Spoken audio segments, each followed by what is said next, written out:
Hello everyone. In this quick video, I will show you how to remove your Gmail from Facebook and how to fix the "you can't make this change at the moment" error. First, click your profile picture at the top right, then go to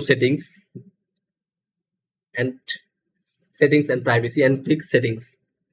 Now, click on the left hand menu, click account center, then click personal details and choose contact info. Click add new account, click add email address and enter email address and select account, then click next. Enter the confirmation code you receive at the email address entered and click next, then close. If you want to delete, here's the deleting process as well. Click your profile picture at the top right, then settings and privacy and settings, account center, personal details. It's the same, just instead of adding, just click the delete email address. But if you get the error that says you can't make this change at the moment, try clearing your browser cache, switching device or logging out and back in.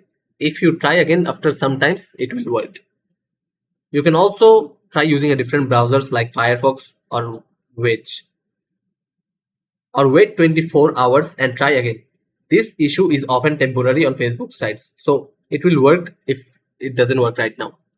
And that's it. If this helped you, please give the video a like and subscribe for more quick tech tutorials. Thanks for watching.